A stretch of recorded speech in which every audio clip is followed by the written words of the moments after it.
dari kelompok 3 akan mewawancarai Ibu Panti dengan topik KB atau keluarga berencana dengan beranggotakan Mamai Komaria, Indri Julianti, Adam Sugiana, sama Muhammad Fauzi Ishak. Lanjut ke pertanyaan aja, Bu. Pertanyaan pertama, menurut Ibu, apa sih pil KB? Pil KB. Kalau pil KB yang diketahui ya adalah suatu kontrasepsi di dalam keluarga berencana, ya, di mana merupakan suatu sistem hormonal. Jadi di dalam pil itu terdapat hormon di mana tujuannya itu untuk mencegah terjadinya ovulasi atau keluarnya sel telur dari ovarium. Sehingga kalau tidak terjadi ovulasi, maka kalau terjadi pembuahan itu tidak akan terjadi pembuahan, tidak ada sel telurnya yang akan dibuahi. Di mana di dalam pil itu, yang sistem hormonal itu mengandung suatu hormon pada perempuan, ya, itu ada progesteron dan estrogen, ya, di mana dengan adanya atau dengan minum pil tadi maka tidak terjadi ovulasi, maka tidak akan terjadi pembuahan, ya, pada pasangan suami istri, ya, sehingga tidak akan terjadi kehamilan. Mungkin saja.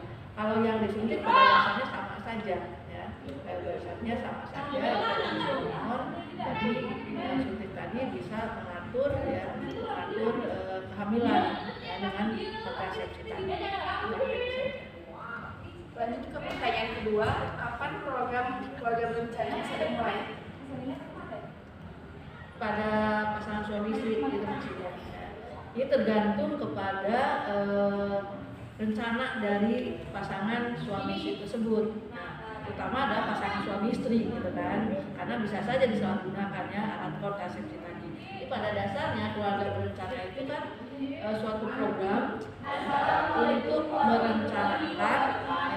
merencanakan program kehamilan pada pasangan suami istri, sehingga dengan demikian bisa diatur kapan hamil, apakah ditunda dulu, apakah setelah pernikahan itu mau ada program kehamilan atau tidak.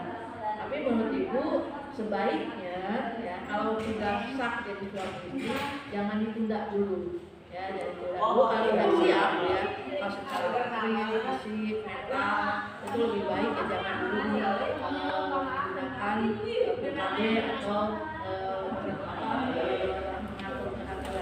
Nah, kalau setelah misalkan anak pertama lahir, nah baru di KB, gitu kan. Jadi diatur kehamilannya. Seperti itu kan, antara anak satu ke anak kedua itu 4 tahun. Jadi pertama hamil punya anak, di KB langsung setelah selesai nikah langsung di KB. Nah yang 4 tahun, setelah 4 tahun dibuka punya anak 4 tahun. Ada yang dari kedua yang ketiga 6 tahun, karena tadi rencananya tidak mau punya anak, tapi karena laki-laki dua-duanya ingin punya anak perempuan, kemudian buka KB. Nah alhamdulillah. Jadi kesimpulannya tergantung kepada individu pasangan tersebut. Tapi sebaiknya kalau setelah siap jangan ditunda. Lanjut ke pertanyaan ketiga, Bu. Apa sih manfaat meminum pil KB? Yang tadi sudah dijelaskan bahwa pil KB itu tujuannya adalah menunda kehamilan, kan? Jadi dengan meminum pil KB tadi tidak akan terjadi ovulasi, maka tidak akan terjadi kehamilan secara rencana. Tetapi banyak juga kan KB yang pakai IUD, gitu kan, tetap saja kebobolan, artinya tetap aja hamil. Jadi kita punya rencana, tetapi Allah yang tetap saja yang hanya rencana. Jadi itu, ya, jadi untuk mencegah kehamilan, ya, misalkan minum pil KB. Makanya yang pil KB itu harus teratur, ya kan, hari pertama, hari kedua. Jadi kalau misalkan yang Ibu tahu ya, kalau itu kan 30 hari, itu dilewat. Katanya kalau misalkan lewat sehari udah lanjut ke berikutnya, jangan minum 2, ya kan. Jadi itu untuk menghambat atau mencegah manfaat tersebut. Masih ada? Lanjut saja Bu. Ya. Pertanyaan keempat, apa yang dimaksud dengan KB atau keluarga berencana? Ya, tadi KB atau keluarga berencana. Jadi soal di situ mengandung makna bahwa keluarga merencanakan, ya, merencanakan kapan hamil gitu kan, atau mau berapa anaknya gitu kan. Jadi direncanakan. Dan ini tujuan dari pemerintah itu adalah secara umumnya untuk menghambat atau menghambat laju pertumbuhan laju pertambahan penduduk gitu kan. Jadi kan kalau dulu itu kan tidak di KB anak orang tua dulu ya, katakan ibu, jadi orang tua ibu itu kan anaknya minimal 5 atau 10 atau 8 gitu kan. Jadi dengan adanya program dari keluarga berencana tadi itu untuk menghambat laju pertumbuhan penduduk gitu kan. Dan memang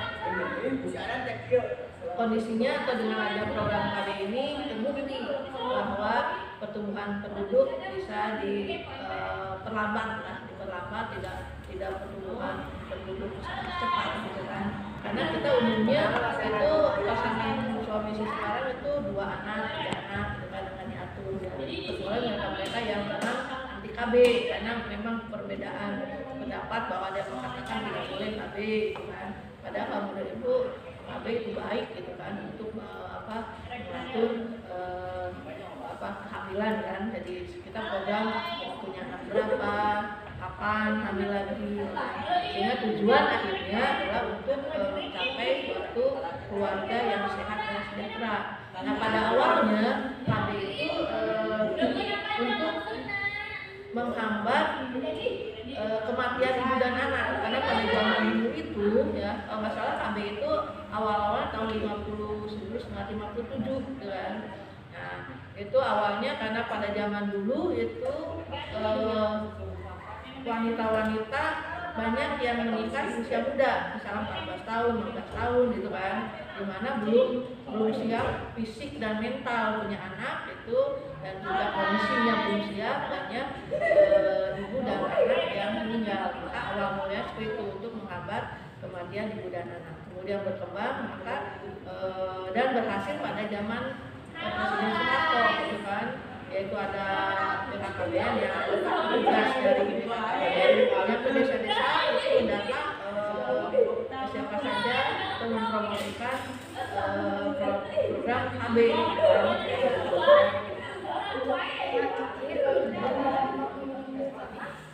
Kalau dampaknya tergantung individu ya. Tadi karena situ sistem hormonal ya, menurut beberapa, tapi tergantung individunya. Ada yang tidak ada dampaknya, dampak negatifnya kan. Tadi proses menggunakan atau minum pil KB itu supaya untuk mencegah kehamilan gitu kan.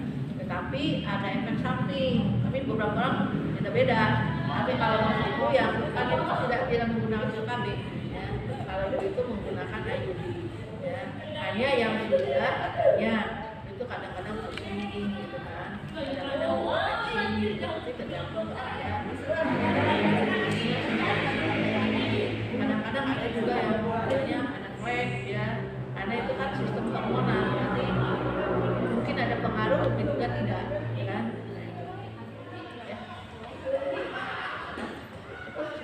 Terima kasih atas kesediaan Ibu yang telah diwawancarai oleh kami. Sekian dan terima kasih. Kurang lebihnya mohon maaf. Wassalamualaikum warahmatullahi wabarakatuh.